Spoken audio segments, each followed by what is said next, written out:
get started. Let's start in a comfortable seat. You can feel the anchor that is your tailbone, your glutes that connect you to the ground. Relax the shoulders down.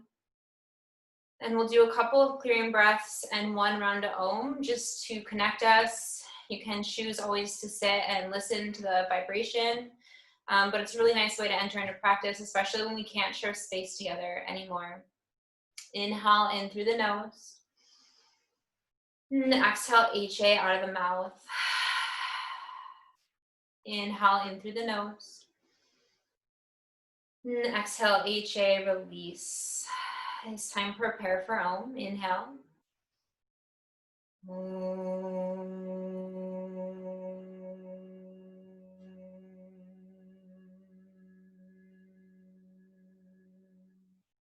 Inhale, breathe in.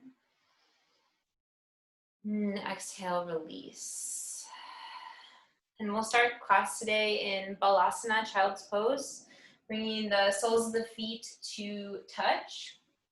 Knees extended, arms out long in front of you, bringing forehead to mat. And just taking a moment to settle into your practice. And as you do that, I'm gonna go over kind of what Yin is.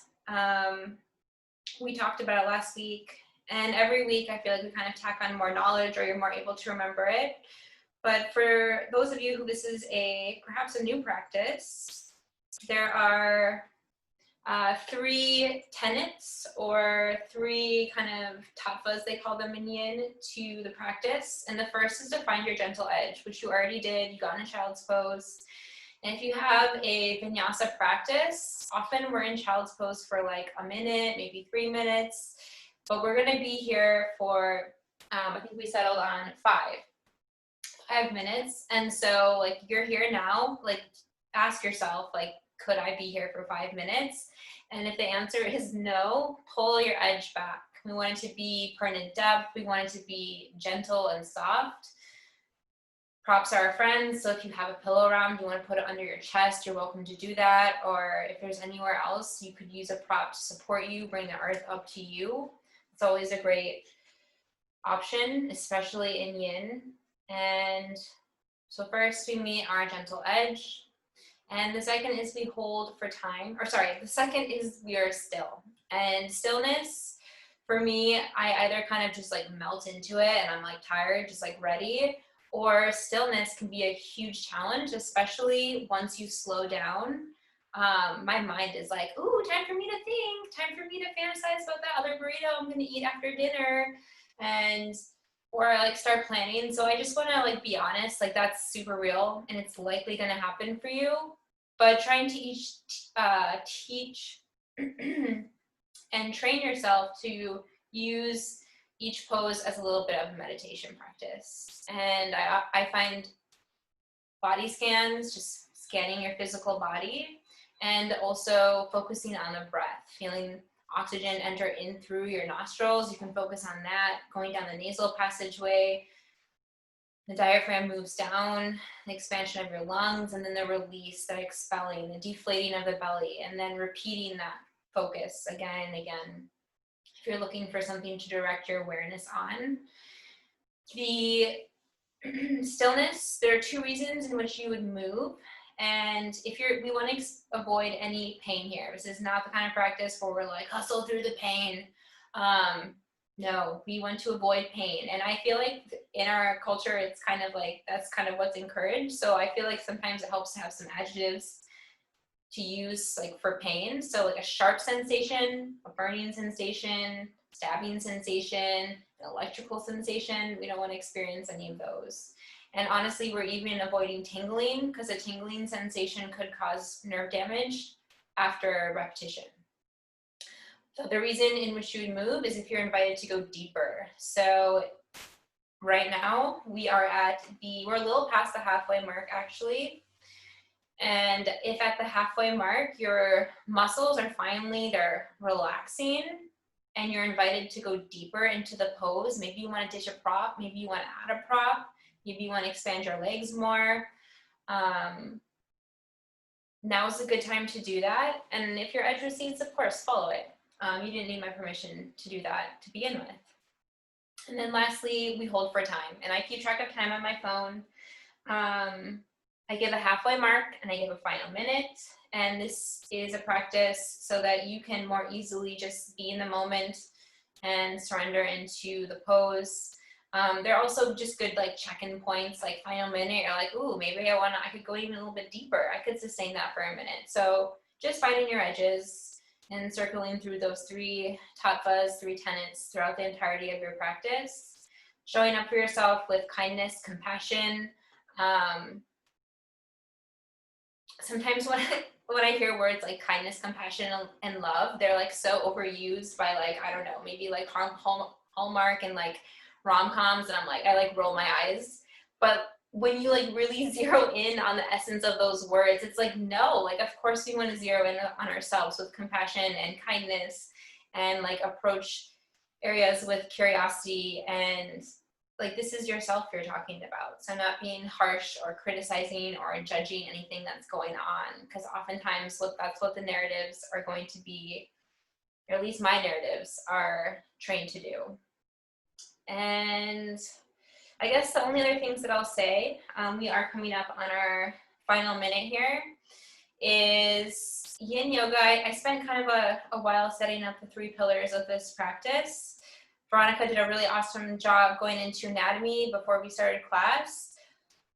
But for a long time, like I didn't really know what we were doing in the Yin Yoga practice. It just felt like a nice, like energetic complement to like the chaos of life and like my vinyasa practice and running. Like it just was a nice time to just like be reflective and to listen.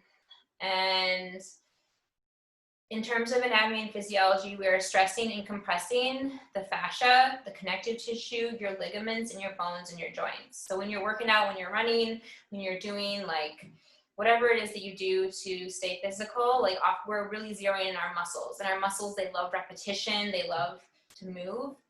But the connective tissue and the bones and the joints, they need to be accessed in another way. And it's through these long holds, through the stressing and compression. They also can be accessed through like a myofascial release or like a massage therapist. But this is one really good way to get into the connective tissue and the fascia.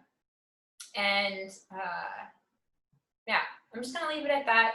I might talk about more of the energetic side of Yin, but we are coming up on the last few seconds of our child's pose, so I'm going to cut myself off here and gently, slowly move out of child's pose. So we were here for 5 minutes, and after a long hold, like sometimes there's a sound like a crack or a pop. You may even want to do like an exhale or a sigh. Bernie Clark is always like, groans are welcome.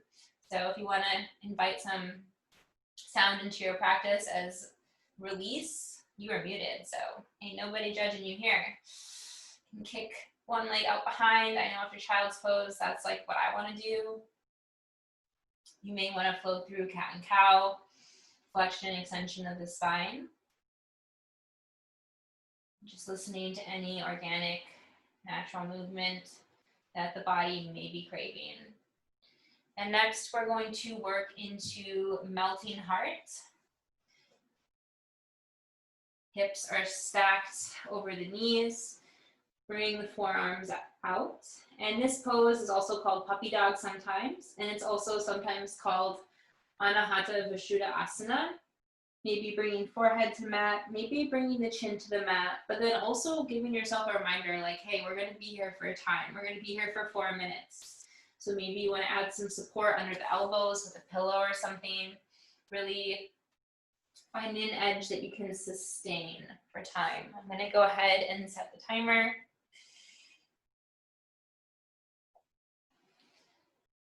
And before we got into this class, I was thinking about just this practice. It's like called Yin Yoga. And Yin comes from Taoist tradition, and I knew Veronica was going to talk about the Yin meridian.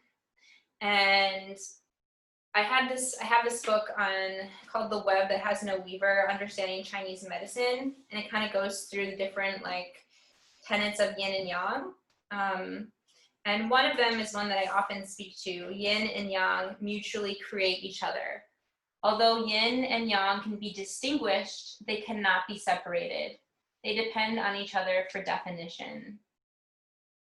And it goes on to kind of describe yin and yang energy, and it actually talks about a painting, which I'll show you maybe in between transitions. But the scene depicts a vast range of elements, from the towering mountain to the little trickling stream. Nature is shown as a balance of the yielding of yin, and yielding is one of the energetic qualities associated with yin, and the unyielding yang, the rocks and the trees. There are the dynamic water and the quiet mountains, the slow trees, the fast mists, the dark and the light, the solid and the liquid. All things contain both yin and yang. And so coming right now, back to that idea, like we have our whole lives to like be productive, kind of like plug through everything. Bringing that idea of yin into this practice energetically right now by maybe tapping into more nourishing qualities, regenerative qualities, yielding, passivity, darkness, tapping into the mystery. It can get witchy if you wanted to. It can just be kind of this slowing down though. Really honoring that energy. We are at the halfway point.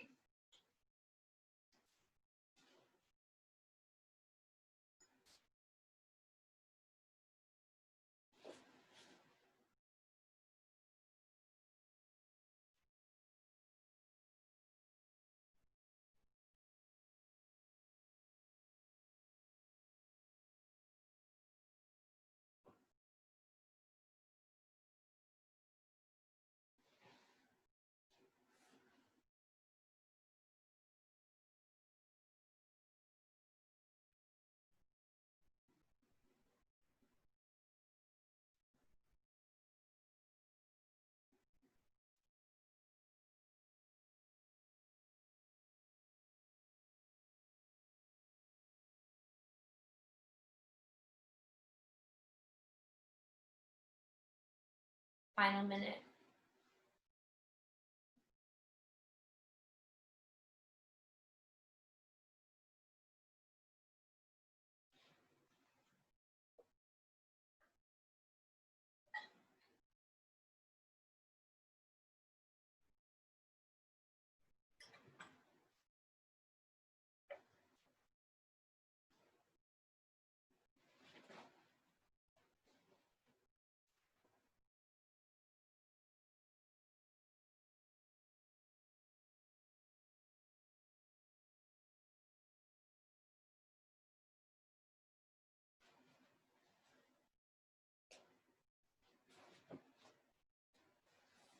And gently begin to walk the hands back towards your pelvis, bringing wrists under shoulders.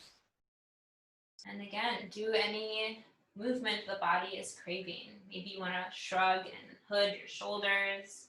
Maybe there's like some bouncing or wiggling. You want to like get off your wrists, come to a seat. Really do what the body is asking for in this moment, giving yourself that time. And then coming down to the belly. And from here, we're going to practice Sphinx pose. You can just relax the legs. And the intention of this pose is compression in the lumbar spine, the lower back. So coming to the forearms, and if you're feeling a pinching sensation in the lower back, I would recommend bringing some distance in between the arms to help alleviate that sensation. And I know when I first started practicing Sphinx, I like thought it was about like strength in my forearms. And so like my arms used to get like, I don't know, tired and annoying. Now I put a pillow under my chest because I realized that is not like the intention of the pose. The intention of the pose is lower back compression. And from here, you can keep the head lifted. You can choose to kind of let the head hang. You could even rest your head on top of your hands, kind of like ponderous and thinking. You could find a block and put it under your head, letting that be a form of support. And if you're not feeling anything in your lower back, You can grab, I don't know where my blocks are, they're over there. You could actually use the blocks underneath your forearms, and that would bring the floor up a little bit higher, and it would create a little bit more of a deeper back bend for you. We're going to be in Sphinx pose, and then for the final minute, if you want to press up into seal, I'll let you know when that is at that time.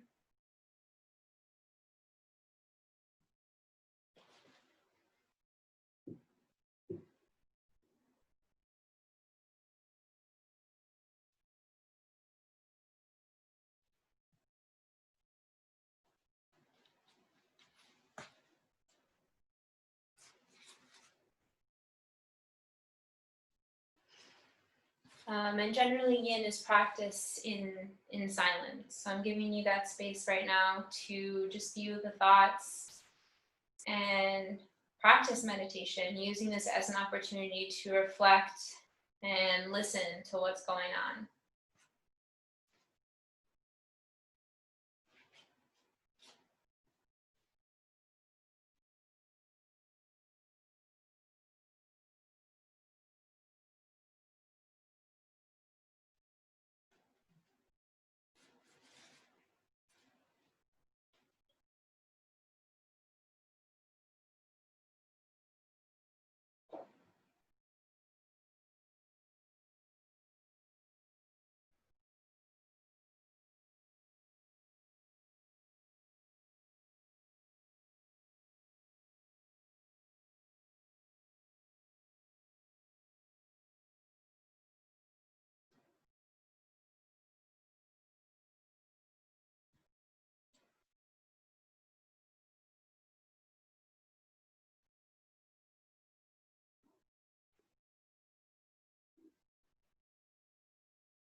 And this is the halfway mark.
Okay, we're coming up on the final minute mark.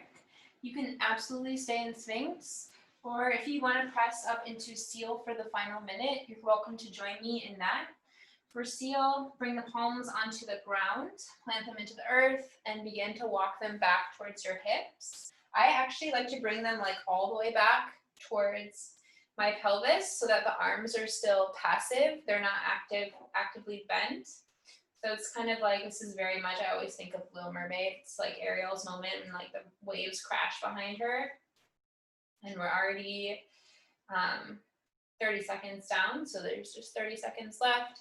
You get up here and you're like, hell no, that is way too much compression in my lower back. Like, absolutely go back down to Sphinx. Doing seals does not make you any better of a person. It's not going to get Biden elected into the presidential office. So, doing what you got to do.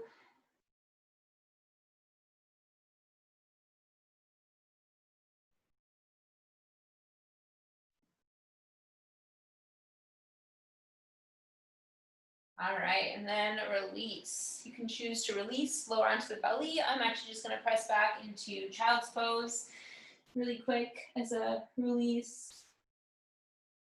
But yeah, listening to your body. If your body was craving something else, I would do that. I like to give options just in case you're like, well, I don't know what my body wants, but usually the body has a pretty good idea of what it's craving. You just gotta listen and engage in that dialogue.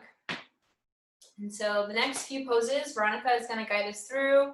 She's going to use that anatomy we talked about at the beginning of class and kind of bring it into the practice. Thank you, Greta. So for our next pose, it's going to be banana asana. So we're going to be on our backs. Which is going to feel nice. I love Sphinx because it stretches the entire front, like all the way from the abdominals to here. But now we are on our backs for banana. So lying flat, begin by bringing the arms overhead. And we're just gonna start, let's take it to the left first. So we're gonna start by taking our arms, moving them over to the left as much as we can. And then we take the feet and move them over to the left as much as we can, like a nice ripe banana. A lot of people like to take their right ankle and cross it over the left to increase the stretch on that side. Sometimes people clasp their elbows to get also deeper stretch into the side body. This is an extremely restorative pose. So we're just going to meet our edge and kind of hang out in banana asana for a little while.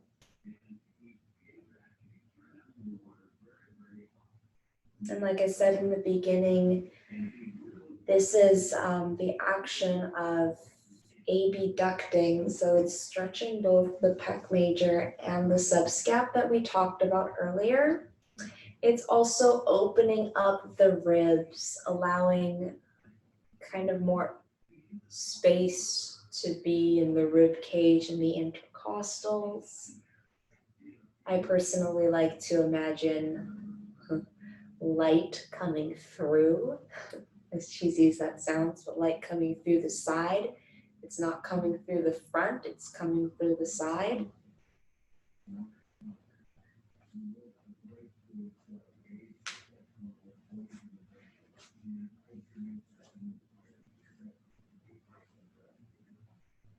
Really leaning into this idea of being kind, being compassionate at our edge.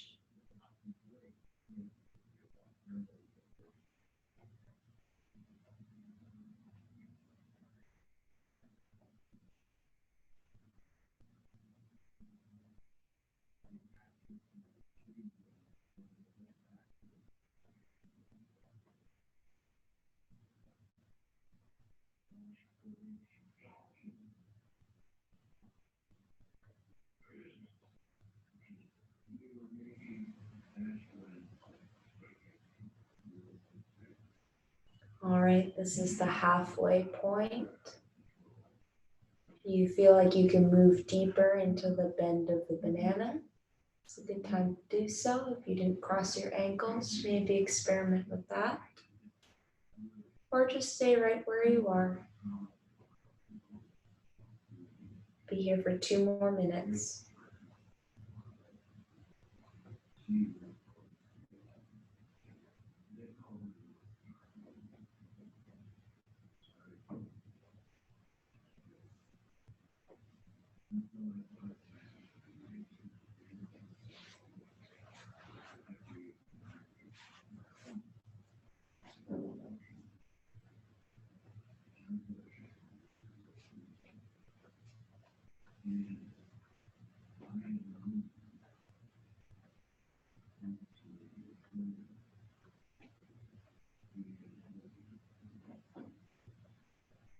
Final minute.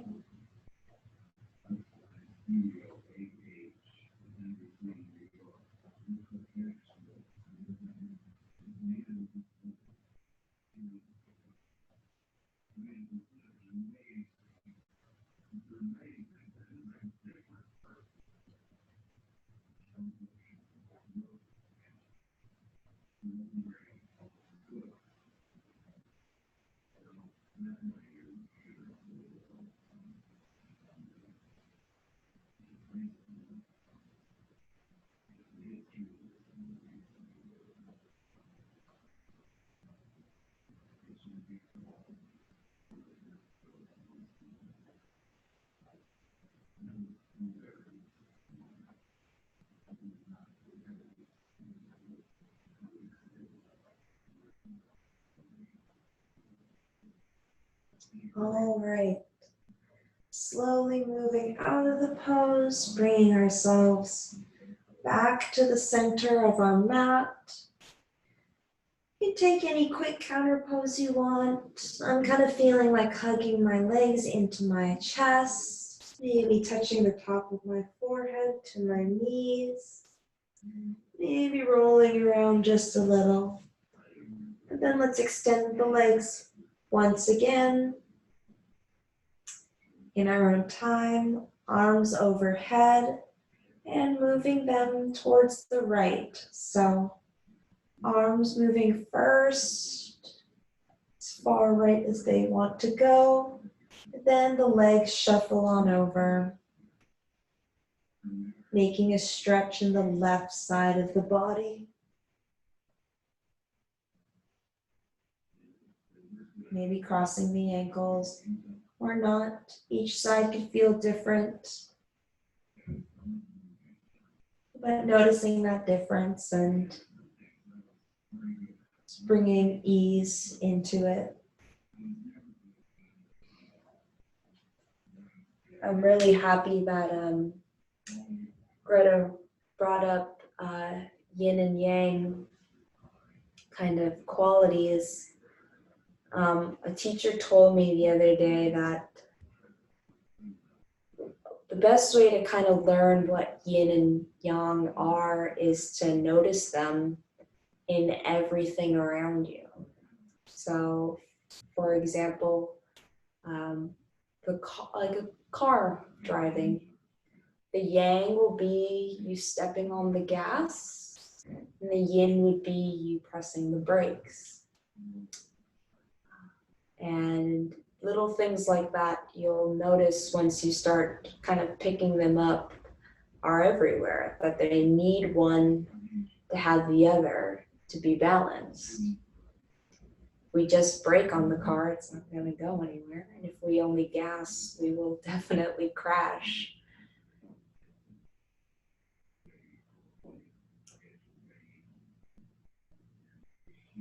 Another interesting observation could be in your body right now, like what is feeling yang? Is it right under the armpit, through the side of the body? And can it be more like your feet, which are probably pretty relaxed? Is your jaw clenching? And can your jaw be more like maybe the side of your leg, which is just leaning into this nice stretch of the side? This is our halfway point.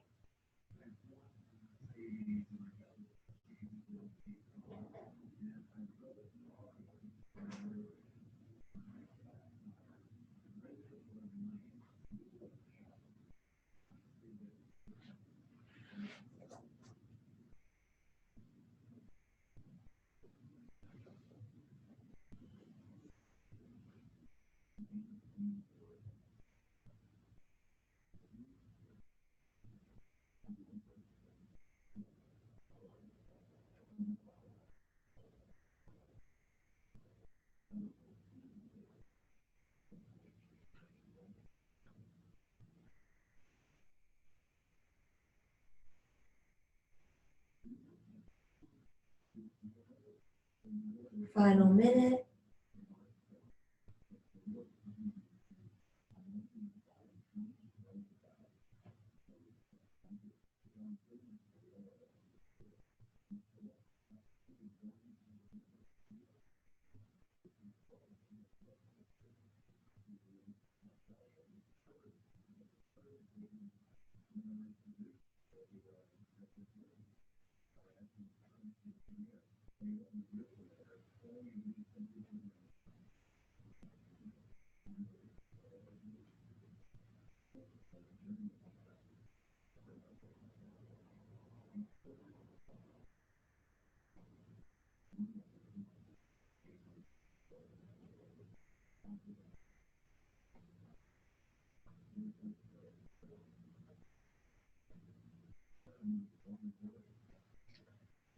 Moving slowly with intention. Come back to the center of your mat. Out of the banana, take any counter poses, again, that feel good. I always look forward to the counter poses because even though they're short and sweet, it's kind of a time to listen to the body and what it needs and to just get familiar with it. Maybe a happy baby. And then we're gonna come up to a seat, slowly roll yourself up. Once we are in our seat, we are going to do a half butterfly. So we'll start with the left leg extended out, right leg coming in. Now the leg can either be down here, or it could be up here, or it could be behind you. It doesn't matter. It's wherever you feel the stretch. And then we're gonna kind of come over, lifting the arms up and fold over. Just folding, not necessarily stretching or reaching to grab the foot, just folding. You might not fold right over the leg, you might fold a little bit inside the leg. If you want a pillow to place under your chest, that is good too. Kind of adds like a little less stress on the neck.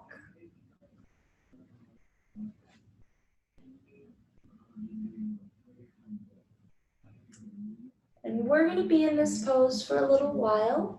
At about the halfway point, I am going to offer a variation which we can take. That's a little more upper body focused. But if you're feeling this in your lower back and it feels good, you know, don't need to change anything up. But I'll let you know when that halfway point comes.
All right, this is our halfway point. I want to offer a bind. So you can take your right hand, opening it up, kind of opening the chest, and bringing it back down behind you. Here, I'll go turn around so you can see. And grab onto whatever you can. Might be your shirt, might be your pants, could be, sit on your strap. Hold on to it like that. But this is going to kind of create a different dimension. And if you hang your head down, You also get this kind of side neck stretch right here, stretching the upper trapezius, the levator scapula. And just, you can also even play with the slight rotation of your head. Maybe if you look down to your knee, you feel a stretch. Maybe when you look straight ahead, you feel a stretch. Maybe if you try to look at the ceiling, you feel a stretch.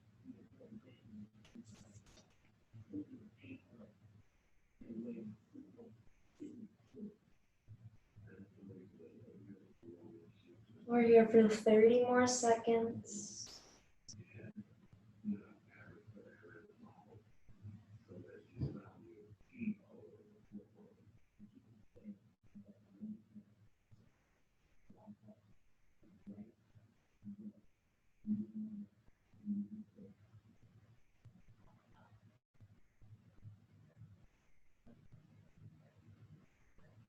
Letting the head be heavy. The head weighs a lot. And it works with gravity. All right, moving out slowly. Remember to move your neck slowly first. Coming back out. And we'll just go on ahead and switch over to the next side. So taking the right leg out long. Left leg tucked in. Again, this side could feel real different. You know, my leg is quite up because my left hip has been tight. And we're just gonna go over the right leg and just hang out.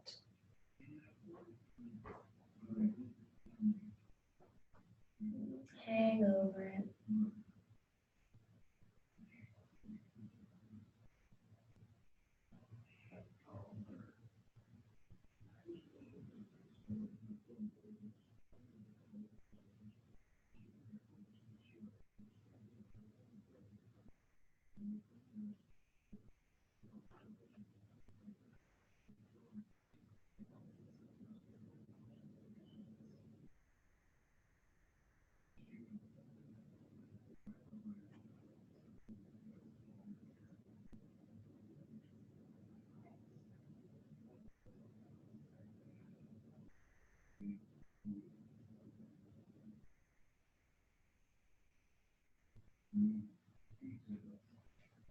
Notice if anything's clenching, maybe your jaw, maybe your toes, maybe your butt, maybe your knee is shaking or something. Try to breathe into those areas and maybe bring some relaxation to them.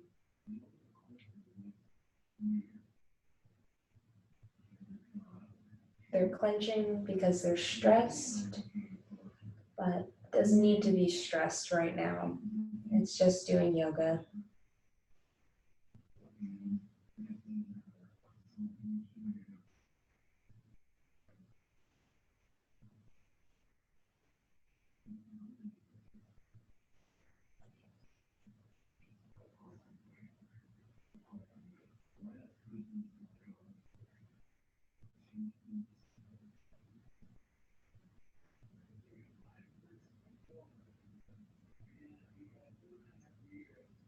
All right, coming up on the halfway point, I'm gonna offer the bind again.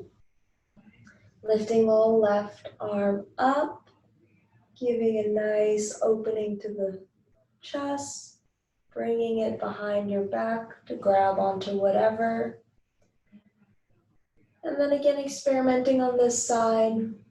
Maybe the head just falls to the side, creating that long stretch again here.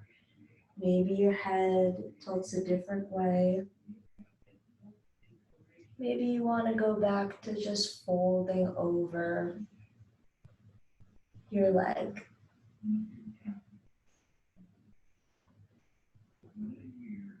Whatever it is, find some ease into it. We're only here for one more minute.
Moving slowly, moving the neck first, coming back up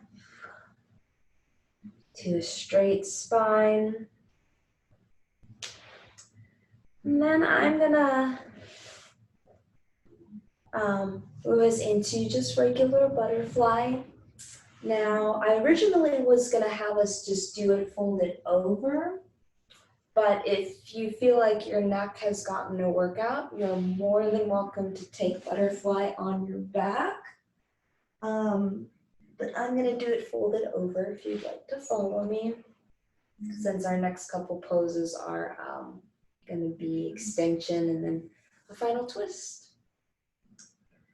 So go ahead.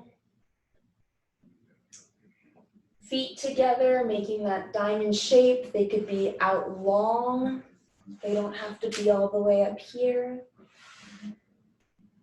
And just like we did before, just folding over. This is going to create a really soft traction in the back of the neck and the spine. Give some release to our lower back. Give an opening to the front of our pelvis. Almost like a slight inversion.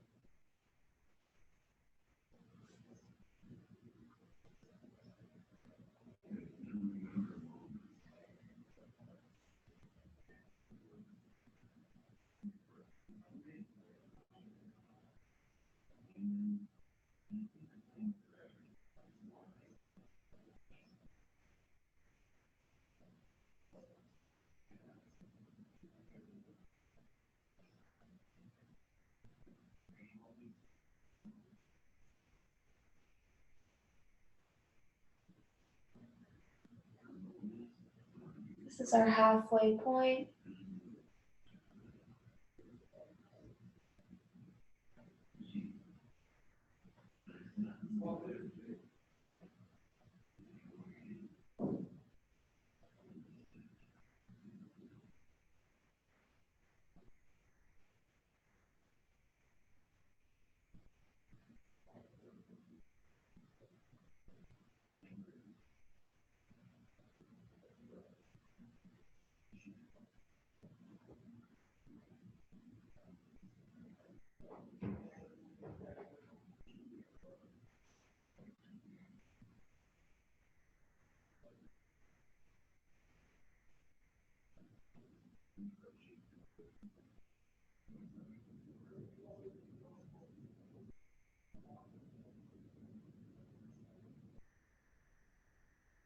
Last 30 seconds.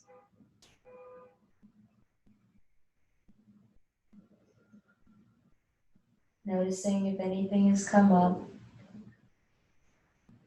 So let it go.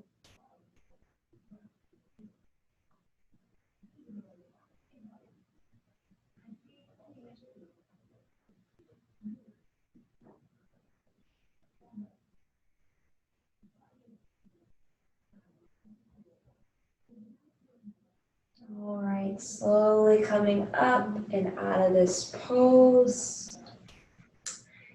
Maybe even, I kind of like to windshield wiper my legs. We just did a lot for the lower back. So moving through that. And I'm gonna unpin myself and let Greta Rose take us into our final poses. Hey. Next we are going to practice supported fish.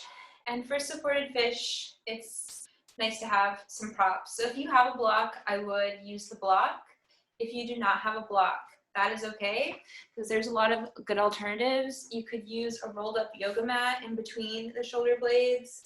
You could bunch up a pillow, put it back there. You could use a bolster. You could use like a pillow that you have on your couch. It's a little more compact. You can also use books. Maybe put like a sweatshirt over it. So the intention of this pose, if you haven't practiced it before, is I'll turn around. We want to get the block, or whatever you're using, in between the shoulder blades, but also you want it to be at the base of your neck. So the neck would be able to go backward. If you wanted to support your neck also, you could grab another block or a pillow and have that behind the head. And this may be too high. You may want to start on, you may want to bring it down to a lower level. I know in my like super bendy days, I had it all the way up here. For me, that's like too much right now. So I'm just gonna do it at this height. But I'll get into supported fish to kind of demo it, laying on my back. And then I'll set the timer. And you may have to kind of finagle this one. Sometimes it takes a second to get it in the right spot. And then laying down, neck comes back. My neck is usually okay like that, but if you wanted to support it, you could use something else to give the neck some support. And maybe you are feeling really flexy bendy and you do want to go all the way up. But remember, we do want to hold this for time. And we're going to be here for 5 minutes. So being honest with yourself, like, can I be here for 5 minutes? And changing if you need to change it. If you start off, you're like, hell yeah, and then you're like, hey, just kidding, halfway through and you need to like lower it down. That's totally cool. I'm not going to practice this one, so hopefully everyone's in their pose. You can click on Veronica's screen if you need to look at a guide. But one of the things that we talk about oftentimes in supported fish is, of course, the openness of this pose. And as humans, it can feel kind of vulnerable to have this expansion going on in the chest and that total openness with the chest exposed. I've learned a lot about the nervous system through yoga, and like if you were walking outside and you heard like a really like deep pitched dog bark and you were like, oh shit, like, and it like kind of scared you and like your heart started to race. Or if like there was like a car and like you like just like barely got out of the way, that response that you have where you can jump out of the way and your blood vessels contract or start to move more quickly, your heart pumps faster, your eyes even dilate, that is the flight or fight response. And the opposite to that is the rest and digest response. And in yoga, we're looking to strengthen the parasympathetic nervous system, which is the rest and digest response. The sympathetic is the fight or flight. And I have this ridiculously beautifully illustrated anatomy book that I really have enjoyed learning from. And in one of the little panels, it talks about nerve and brain control. And since we were focusing on the heart meridian, I thought I would share this information with you. Nerves from both the sympathetic and parasympathetic nervous systems directly supply the cardiac conducting system, as well as being widely distributed throughout the cardiac muscles. Sympathetic nerves release norepinephrine, and the sympathetic nervous response is the fight or flight, release norepinephrine, which can increase both the heart rate and force the muscles to contract. These actions considerably increase the volume of blood that the heart ejects.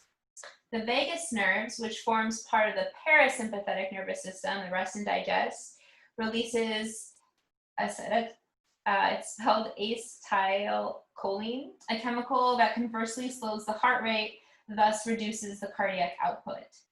These opposing systems complement each other to regulate the heart muscle and to ensure that sufficient blood is pumped and meets the demands of the body. And part of the reason your body releases those chemicals is so that you could run the fuck away if you needed to. Like, it's very much still just a part of our evolution. Like, how are we gonna survive?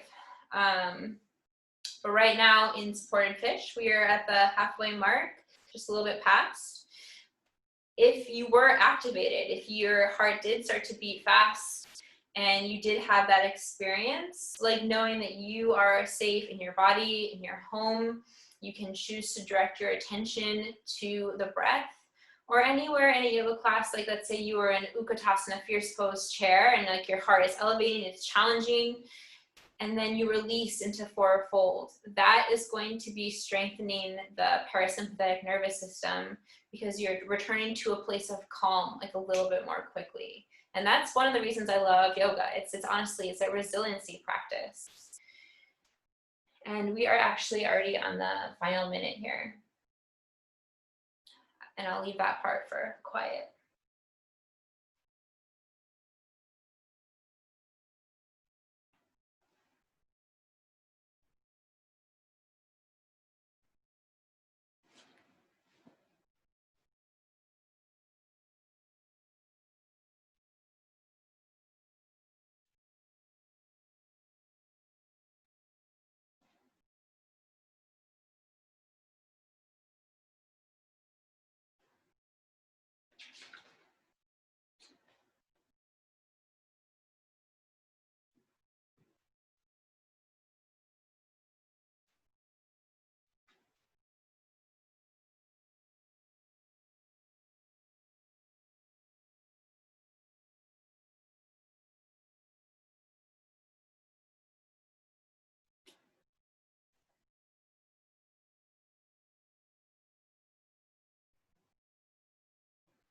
And gently decide how you are going to exit this pose.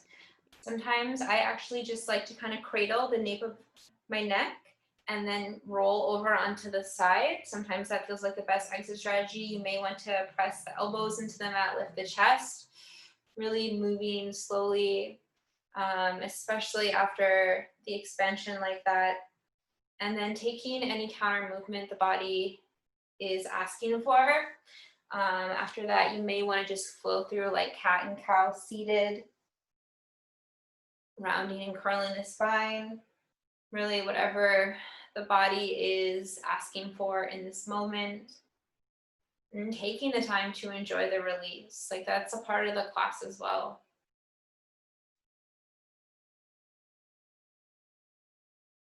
And then we'll meet on the backs. We're gonna sail class out with a twist and shavasana. And we save the twist till the end of class. It helps reset the spine into equilibrium. So coming to lay on your back, send the left leg out long, hug the right knee in towards your chest. You may want to roll the ankle towards the right, towards the left, hearing the cracks and the pops, at least in my ankle. And you're welcome to just flop on over into a supine twist. Maybe that's where you're feeling. I'm going to cue us through twisted root or eagle legs. So bring the right leg over the left thigh. You're welcome to go for the double bind, bringing the left shin under the right calf muscle, and then let the legs fall towards the left. The double bind is definitely not essential to this practice at all. We want to release any tension in the body, not create tension. We don't want the muscles to be active. So really listening to those guidelines. The gaze can be up, the gaze can be over towards the right, kind of peeking at your fingertips. We're really using this as an opportunity to release any residual tension that you may have brought with you in your practice. Relaxing your forehead, removing the tongue from the roof of your mouth. Anywhere you know you hold tension, sometimes it's the shoulders for people, maybe it's your belly, just kind of directing your attention there.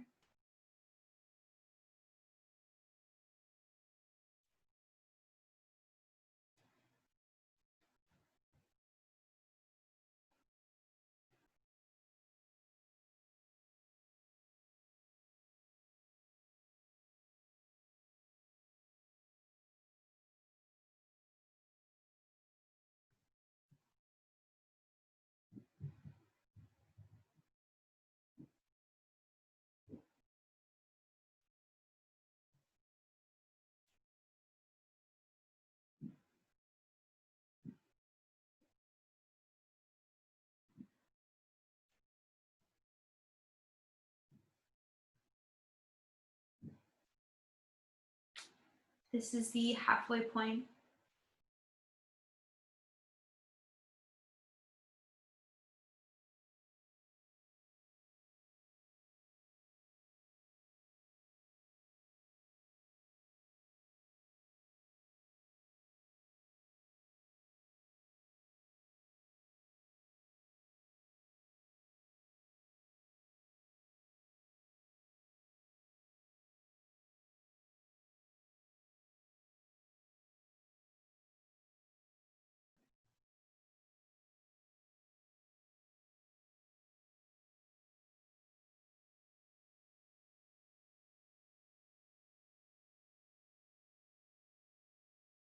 We're in the last 30 seconds here.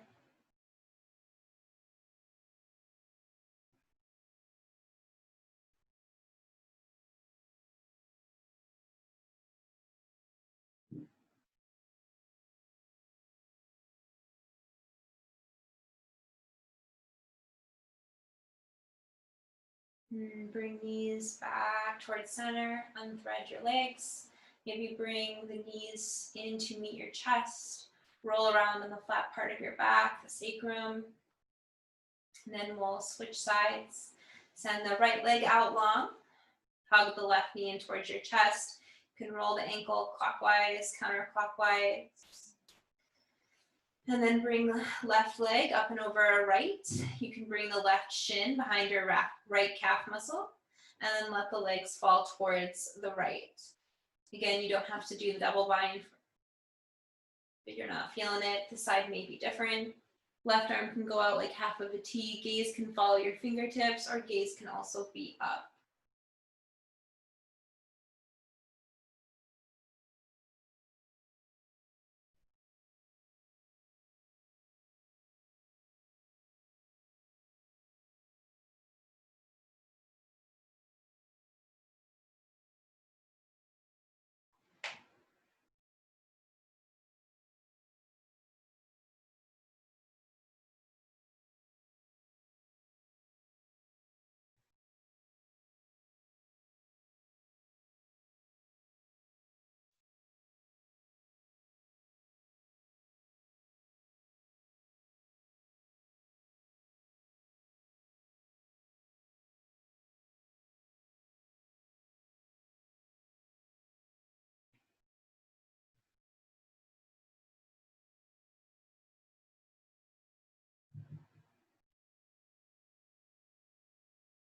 This is the halfway mark, which is also the final minute in this instance.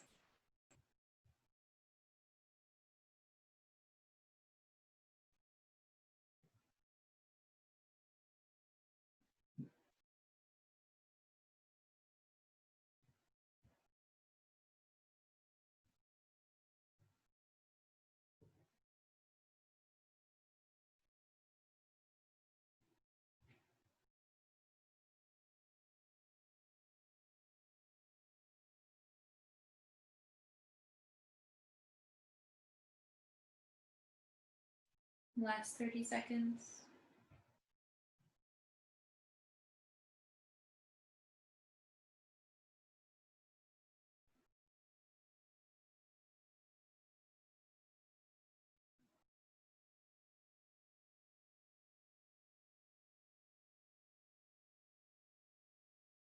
And bring knees back towards center, unthread the legs.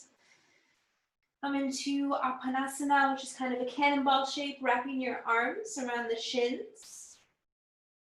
And then release into Shavasana, final rest. Let the arms come down, let the legs relax. You can take up more space than the manufactured rectangle that we use to practice yoga on, although I know I do love my yoga mat. And just taking a moment to settle into final rest. I will let you know when it's time to come up and out of the practice. And for this final bit here, I was going to talk a little bit more about the heart meridian. And this book, I haven't read the whole thing. A lot of my knowledge comes from a yoga background, and yin theory and meridian theory and Chinese medicine is a whole other lineage. So I'm very much a student right now. But the heart stores the spirit Shen. The heart guarantees connection and stores the small spirit component of the person's entire spirit.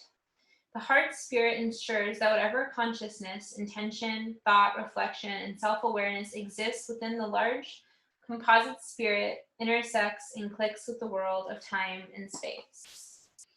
And so whatever the heart means to you, directing your attention there now. The lungs are near there, the pericardium that protects. And in the study of yoga, the anahata is the heart chakra. And The heart chakra actually extends all the way down the arms, down your fingertips. And for the remainder of this practice, the color associated there is green.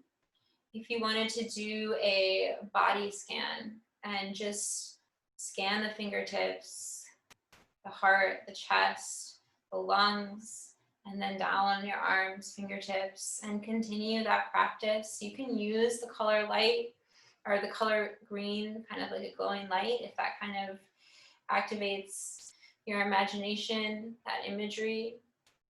Using that as the center point where you direct your attention to again and again.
And if the mind wanders, which mine already has like at least 30 times, that's okay. Just redirect your attention back to the heart. That is the practice of meditation, is when you remember to redirect.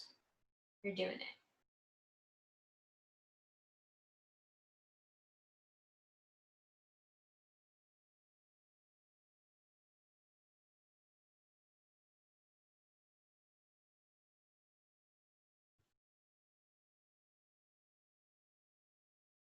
Slowly begin to invite some movement back into your fingertips. Maybe some wiggling of the toes, bouncing of your legs. And wiggle the nose, little micro movements. And then bring the arms overhead, stretching. Bring knees in towards your chest. And choose if you'd like to roll onto the right or the left side. The left side is generally associated with more lunar qualities, with more yin qualities, receptivity, yielding, and it's the end of the evening. Of course, I'm never gonna decide for you which side you roll onto. And taking a moment to be in fetal position, using the bicep like a pillow, and honoring yourself for showing up and doing this practice, for engaging in new anatomical knowledge or integrating anatomical knowledge into your practice. Yoga is a practice of embodiment, and learning this anatomy can really help dive into the other layers of what's going on under there. It's really easy to get caught up in what's going on in your mind. And so finding that wisdom within the body and having the tools and the words of anatomy to talk about it is very empowering. Always honoring the lineage of this practice. Yoga, its roots are in Indian tradition. Sutras of Patanjali, the ancient texts like the Vedas, like that is where this comes from.